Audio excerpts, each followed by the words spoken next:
Hi, art teacher here with you again, and I want to talk about hatching today. Be sure to do your subscriptions, your likes, your favorites, and leave a comment below if I'm unclear about anything. Now I've talked about cross hatching.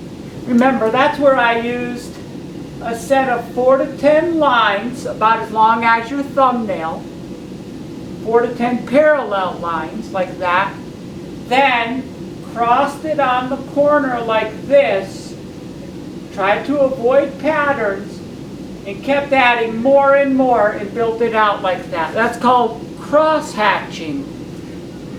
It's kind of similar to hatching, maybe a little different, in that you're not doing any crossing. So if I'm hatching, again I'm using a set of 4 to 10 lines. There I have 5 lines. And now I'm going to, at a random angle, not crossing them, put some more and have them interlock like this. So instead of crossing them, I'm having them interlock like that. So one way you can get good at hatching, let me show you a quick example of a crayon drawing I'm working on using hatching. And we'll take a closer look at that in a second. It gives you an idea of some stuff you can do with it. We'll look closer at that in a bit. Anyway,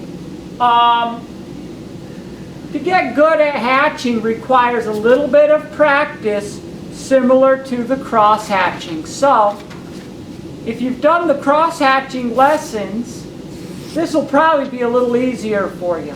But just like with the cross hatching, take a paper, divide it in 4, and take one of these 4 squares.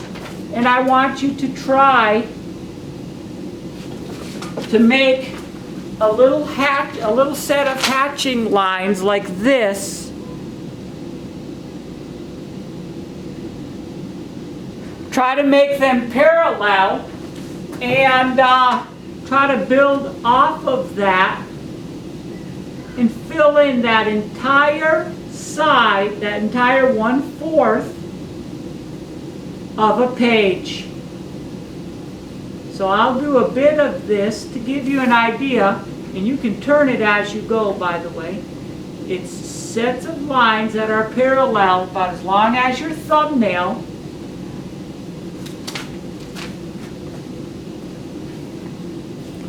And that can give you a little idea. Let me move that a little closer. That gives you a little idea, and you can see those are about as long as my thumbnail. And you would fill the whole quarter of a page with that. Shouldn't take that long once you're good at it, but once you do a quarter, you will be good at it. So that gives you an idea of how to do the hatching and what hatching is. So that's my demonstration and definition. You can see sets of 4 to 10 lines that are parallel, about as long as your thumbnail, that are interlocking instead of crisscrossing. And that's called hatching. Now, I like to have variations within my hatching, which I consider to be kind of a decorative element. So, one way I can make it more interesting and add some variation will be, by the way, avoid patterns with this, just like with cross hatching. You don't want the patterns. But if I'm going to add some variation, I can put a little circle there. Oh, and then I can add some more hatching lines. Maybe a little, what if I put a little, one of these stars? Now when I draw a star as part of a decorative motif, I never do one like that kind. No, no, no. I try to do this kind of thing, which is going to look much better. Don't have all those little extra lines inside there that make it look yucky. So I have my little star here, and I can add some hatching lines and just add that in to my overall hatching pattern. So your assignment on that is take another one of these 4 squares and do some hatching. That includes stars, some of these kind of stars, not those yucky kind, and little circles. And I'm going to walk this right up to the camera in a little bit, and you'll be able to get a sense for how that can work.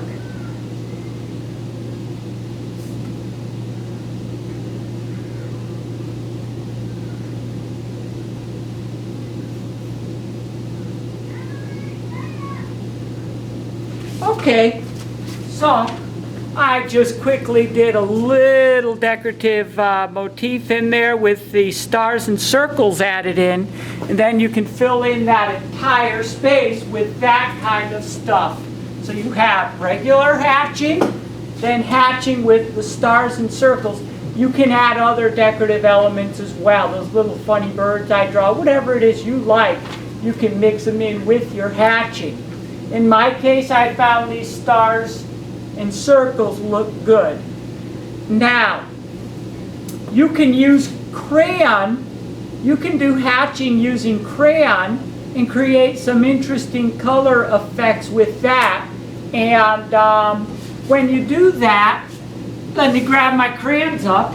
When you do that, you're going to want to keep one main color idea in mind. So very quickly, I'm going to make one of these good friends of mine called a color wheel. So I'll just color up a quick color wheel for you to see so I can really clearly explain my idea. Get myself a red crayon, a good red. There it is. Okay, get a purple crayon on it, or a blue. Oh, no, not that one. There's a cerulean blue. That's a type of blue, so I can use that. And there is a violet. So here I have a color wheel, and remember, my analogous colors are next door neighbor colors. Blue and green are analogous colors. Yellow and orange are next to each other on the color wheel. Analogous colors.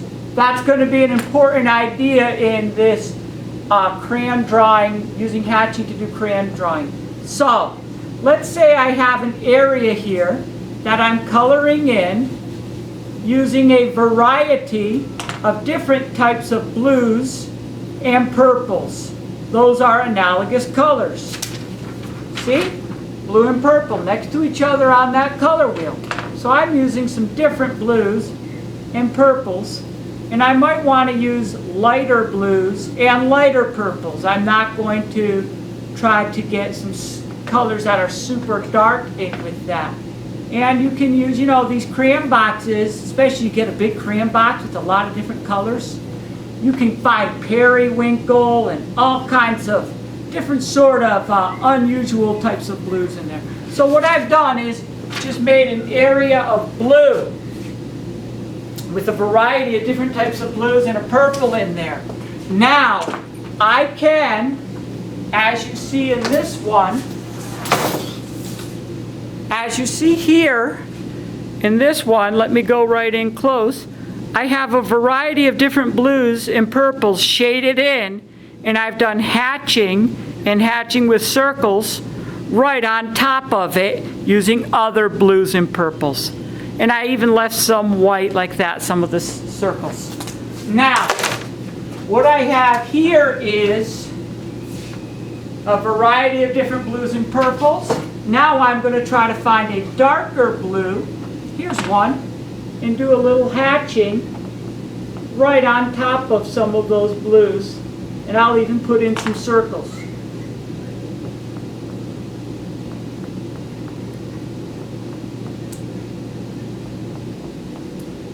And I'm just going to take off with that and do some good hatching right on top. Now I have a dark purple here, maybe I'll use a black for that. Black is neutral. It should pretty much go with anything.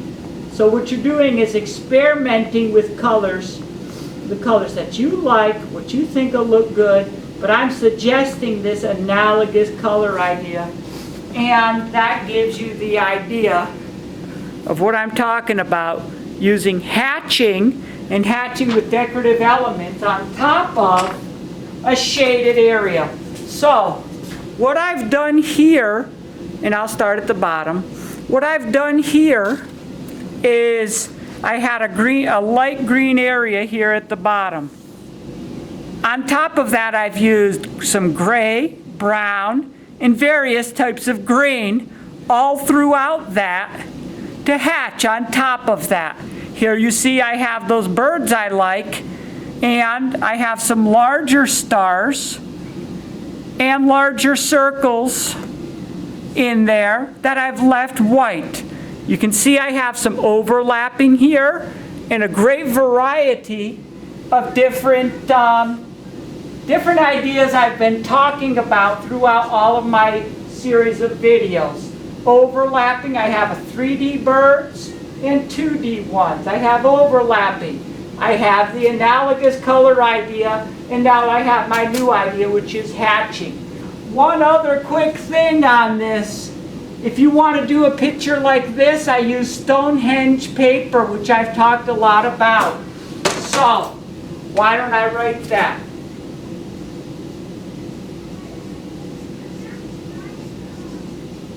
I use some Stonehenge paper, and you can get that on online art retailers, and I cut a sheet in half. Then I take a drawing board and simply used Scotch tape to tape it up, and I created a border all around the outside. That's how I prepared this paper. That's not that difficult to do. My border was freehand, but you can use a ruler if you want to. Then I drew the birds and stars in. Then I started doing shading throughout the picture, and I left some with no shading. As you can see here on this side, I have no shading under my hatching. I might go in there with another color if I want to, or whatever. Anyway, you can have fun with hatching and color mixing with this type of technique. So, number one, get yourself a pencil and a paper. Fold that paper in fours down to quarters. Then do hatching in 1/4. Fill the whole quarter till you get good at it.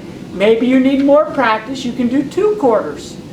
Then try to do hatching with stars and circles mixed in one till you're fast and it looks good. You gotta be able to quickly and make it look good. Then after you're done with that, you can get a nice piece of paper. In this case, I used Stonehenge, taped it to a board with just with regular old Scotch tape, made a border around it, added some of those birds, both 2D and 3D, some stars and some circles. A lot of the things I like, you can do stuff you like. If you have a different sort of subject matter that you like, you can try that, or just work with what I have here. Then I shaded in all around it using, in this top area, many different types of blue and even a few purples. Then I did hatching with stars and circles all throughout on top of that crayon that was shaded in. And it gives it a real nice shimmering effect that you can see. So take a look at it from a distance. Now I'm going to walk it right up so you can closely look at the technique I'm talking about. You're doing shading of color first, then hatching with decorative elements, little circles, using a variety of different types of blues and purples in that case.